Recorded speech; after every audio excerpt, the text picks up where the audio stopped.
உலகத் தமிழ் மக்கள் அனைவருக்கும் ஆலயம் பக்தி யூடியூப் சேனலின் வணக்கங்கள். 2026 ஆங்கில புத்தாண்டு நல்வாழ்த்துக்களுடன் நாம் இப்போ இந்த பதிவை பார்க்க இருக்கிறோம். 2026ல் நம்ம என்னென்ன ராசிகளுக்கு என்னென்னமான பலன்கள் இருக்க போகுதுன்றதை பற்றி நம்ம பார்க்க போகிறோம். இந்த 2026ல் யாராருக்கு சாதகம் யாராருக்கு பாதகங்கள் இருக்க போகுது, 12 ராசிக்கும் ஆரோக்கியம், தொழில், நிதிநிலை, குடும்ப வாழ்வு, காதல், திருமணம், ஆன்மீக பயணங்கள் எல்லாத்தையுமே நம்ம தனித்தனியாக ஒரு ராசிக்கும் ரொம்ப சிறப்பாக பார்க்க போகிறோம்.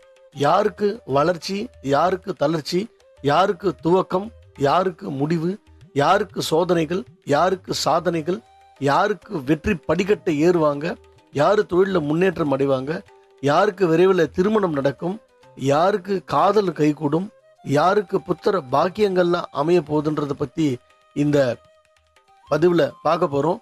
வேலையிலே போயிட்டுருக்கோம், டெய்லி 9 to 5 ஜாப் பண்ணுறோம், ரொம்ப ஸ்ட்ரெஸ்ஸாக இருக்குது. இந்த வேலையை விட்டுட்டு நம்ம தொழில் புதுசாக ஆரம்பிக்கலாமா, ஒரு என்டர்பிரனர்ஸாக ஆகலாமான்றதை பற்றி யோசிச்சுட்டு இருந்திருப்பீங்க. உங்களுக்கு இந்த 2026 எப்படி இருக்க போகுது? அந்த தொழில் முனைவோராக நம்ம இருப்போமா?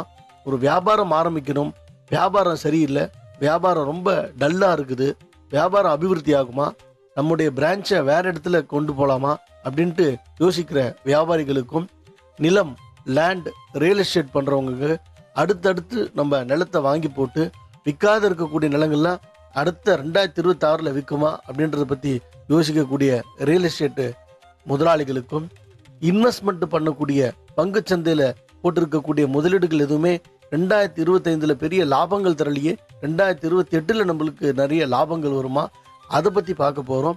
திருமணம் நடக்க போகுதா, நம்முடைய குடும்ப உறவுகள் எப்படி இருக்கும், முக்கியமாக 2025ல் உடம்பு ரொம்ப படுத்துடுச்சு, ஹாஸ்பிட்டல், மருந்து செலவு, தூங்கி எழுந்து தூங்க போனால் மருந்து மாத்திரையோடு இருந்த நம்முடைய வாழ்க்கை இப்போது எந்த விதமான மருந்து மாத்திரைகள் இல்லாமல் நம்மளுக்கு ஆரோக்கியம் இருக்குமா, சேமிச்சு பணம் எல்லாமே கரைஞ்சி போச்சு 2025ல். இந்த 2025ல் புதுசாக நம்ம சேமிக்கணும் அப்படின்ட்டு யார் யார் ஒரு திட்டங்கள் வச்சிருக்கிறீங்களோ அவங்களுக்கு சேமிப்புகள் கைகூடுமா? கடன் 2025ல் அஷ்டம சனி, 7 சனி, பாத சனி, எல்லா விதமான சனி பகவான் நமக்கு ரொம்ப கடன் தொல்லை கொடுத்தார். அந்த கடன் எல்லாமே நிவர்த்தி ஆகுமா? 2025ல் எல்லா கடன் அடைச்சிட்டு நிம்மதி பெருமூச்சு விடுவோமா? நிச்சயமா எல்லாருக்கும் இந்த 2026 ஒரு மிகப்பெரிய பொன்னான காலமாக தான் இருக்க போகுது. ஏன் அப்படின்னு பார்த்தோம் அப்படின்னாக்க, இந்த 2026 கன்னி லக்னத்தில் பிறக்குது. கன்னி லக்னத்துக்கு லக்னாதிபதி புதன். அந்த புத பகவான் 4ஆம் வீடுன்னு சொல்லக்கூடிய தனுசனுடைய வீட்டில் அமர்ந்திருக்கிறார். அந்த தனுசு வீட்டுக்கு அதிபதியான குரு பகவான் 7ஆம் வீடான குருவனுடைய வீடு, புதனினுடைய வீடு, அதாவது மிதுன வீட்டில் உட்கார்ந்துட்டு இருக்கார். குருவை புதன் பார்க்க, புதனை குரு பார்க்க கோடி நன்மைகள் ஏற்பட போகுது. அது மட்டும் இல்லை, 4ஆம் வீட்டில் சூரியன், செவ்வாய், புதன், சுக்கிரன் போன்ற 4 கிரகங்களையும் குரு பகவான் பார்க்கிறார். இந்த 4 கிரகங்களும் குரு பகவானை பார்க்கிறது மிகப்பெரிய யோகம். எல்லாருக்கும் பல நன்மைகள் நிச்சயமா இந்த 2026 புத்தாண்டுகள் நிச்சயமா வாரி வழங்க போகிறது. நீங்கள் வணங்க வேண்டிய தெய்வங்கள், செய்ய வேண்டிய பரிகாரங்கள் எல்லாத்தையுமே நம்ம இந்த சேனல்ல பார்க்க போறோம். அஸ்வினி, பரணி, கிருத்திகை 1ஆம் பாதத்தை கொண்ட மேஷராசி நேர்களே, செவ்வாய் ஆட்சி வீடாக கொண்ட உங்களுக்கு இந்த 2026 எப்படிப்பட்ட பலன்களை தரப்போகுதுன்னு பார்க்க போகிறோம். 7 சனி ஏற்கனவே ஆரம்பித்து உங்களுக்கு விரேசனியாக இருந்துட்டு இருக்கு.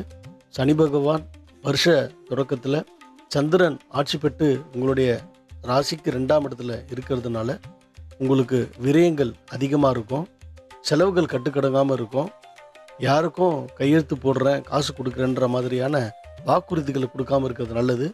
ஆனால் 3ஆம் இடத்தில் இருக்கக்கூடிய குரு பகவான் உங்களுக்கு தைரியத்தை கொடுப்பார். எல்லாத்தையும் சமாளிக்கக்கூடியதற்கான ஒரு மனோ தைரியத்தை கொடுக்கக்கூடிய வாய்ப்புகள் இருக்கிறது. 5ல் இருக்கக்கூடிய கேதுனால குழந்தைகள் செயல்கள்னால உங்களுக்கு சில மன கசப்புகள் இருக்கிறதுக்கான வாய்ப்புகள் இருக்கிறது. 9ஆம் வீட்டில் இருக்கக்கூடிய குரு பகவான் உங்களுக்கு 9ஆம் வீட்டை பார்க்கறதுனால 9ல் மாத தொடக்கத்தில் 4 கிரகங்கள் இருக்குது. அந்த 4 கிரகங்கள் பார்த்தீங்கன்னாக்க சூரியன், செவ்வாய், புதன், சுக்கிரன் இருக்கிறதுனால பூமி, மனை, வீடு, வாகனங்கள் போன்ற சுப நிகழ்ச்சிகள் அதுக்காக நீங்கள் நிறைய செலவு பண்ணுறதுக்கான வாய்ப்புகள் நிறைய இருக்குது. மேலும் தந்தை வழி உறவுகள், மூத்த சகோதரர்கள் மூலம் கொஞ்சம் உங்களுக்கு ஒரு அனுகூல்யமான ஒத்துழைப்புகள் நிறைய இருக்கும். 11ஆம் இடத்துல இருக்கக்கூடிய ராகுனால உங்களுக்கு திடீர்னு அதிர்ஷ்டம், திடீர் லாபம், திடீர் யோகம் அதெல்லாம் நிறைய வரத்துக்கான வாய்ப்புகள் நிறைய இருக்குது. அது மட்டும் இல்லாமல் 12ஆம் இடத்துல இருக்கக்கூடிய சனி பகவான் உங்களுக்கு தூக்கமின்மையை கொடுப்பார். அயன சயன போகஸ்தானம்னு சொல்லக்கூடிய 12ஆம் இடத்துல உங்களுக்கு நைட்டில் படுக்கும்போது தூக்கம் வராது, ஒரு நிம்மதியற்ற தன்மை இருக்கும். அதனால் நீங்கள் பயப்பட வேண்டாம். ஜூன் மாதம் 1ஆம் தேதிக்கு அப்புறமா குரு பகவான் கடக வீடான உங்களுடைய 4ஆம் வீட்டுக்கு வராரு. உச்சமான குரு வர்றதுனால ரொம்ப விசேஷம். வீடு, வாகனங்கள் ஏதாவது வாங்கணும்னு நினச்சிங்கனாக்கா அந்த இடம் உங்களுக்கு ரொம்ப ஒரு உயர்வை கொடுக்கும். நீங்கள் நிச்சயமாக ஒரு வீடு வாங்கலாம். இல்லைனாக்கா வண்டியை மாற்றணும்னாக்க அந்த வண்டியை மாற்றலாம். இல்லை பழைய வண்டியை விற்றுட்டு புது வண்டி வாங்கணும் அப்படின்னாலும் வாங்கிக்கலாம். தாயினுடைய உடல்நிலையில் கொஞ்சம் சீராக இருக்கும். அம்மாவுக்கு இத்தனை நாளாக உடம்பு முடியாமல் இருந்திருக்கும். இப்போ 4ஆம் இடத்துல குரு, உச்சமான குரு வந்ததுனால உங்களுக்கு எல்லா விதமான சந்தோஷங்களும் இருக்கும். 7ஆம் பார்வையாக கலத்திரஸ்தானத்தை பார்க்கறதுனால மனைவி கணவன் மனைக்குள்ள ஒற்றுமைகள் அதிகமாக இருக்கும். அது மட்டும் இல்லாமல் 10ஆம் வீட்டை குரு பகவான் பார்க்கறதுனால தொழிலில் முன்னேற்றம் அதிகமாக இருக்கும். ஜூன் 2ஆம் தேதிக்கு அப்புறமா கொஞ்சம் மூச்சு விடுற மாதிரி 12ஆம் வீட்டில் இருக்கக்கூடிய, அதாவது விரைய சனியை குரு பகவான் தான் வீட்டில் இருக்கக்கூடிய சனி பகவானை அவர் பார்க்கறதுனால 9ஆம் பார்வையாக நிம்மதியான தூக்கம் இருக்கும்.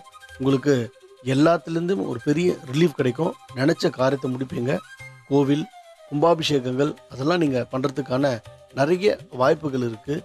நீங்கள் வழிபட வேண்டிய தெய்வம் பார்த்தீங்கன்னாக்க ஸ்ரீ லக்ஷ்மி வராக பெருமாளை நீங்கள் வழிபாடு செய்யணும்.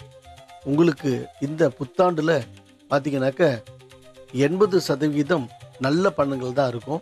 நடுநடுல பலன்கள் ஏற்ற இறக்கமாக இருந்தாலுமே ஒட்டுமொத்தமாக 2026 உங்களுக்கு அதிகமான சுப பலன்களை தரும் என்பதில் எந்த விதமான சந்தேகமும் இல்லை. வேலை செய்பவர்களுக்கு வேலை மாற்றம், இலாக்கா மாற்றம் போன்றவைகள் நினைத்த மாறுதல்கள் நடைபெறும். தொழில் வியாபாரம் செய்பவர்களுக்கு கூட்டுத் தொழிலே ஆதாயம் இருக்கும். பணம் சற்று தாமதமாக இருந்தாலுமே கைக்கு வர வேண்டிய பணம் ஜூன் மாதம் 2ஆம் தேதிக்கு பிறகு உங்களுக்கு பணங்கள் அனைத்தும் நிச்சயமாக திருப்பி வரும். கூட்டுத் தொழில் செய்பவர்கள் பார்ட்னர்ஸ் கிட்ட கருத்து வேறுபாடுகள் இல்லாமல் இருக்கிறது ரொம்ப நல்லது. ஆக மொத்தத்தில் இந்த 2026 உங்களுக்கு சனி யோகத்தை கொடுக்க போகிறார், பாதகத்தை கொடுக்க போவது இல்லை என்பது உண்மை.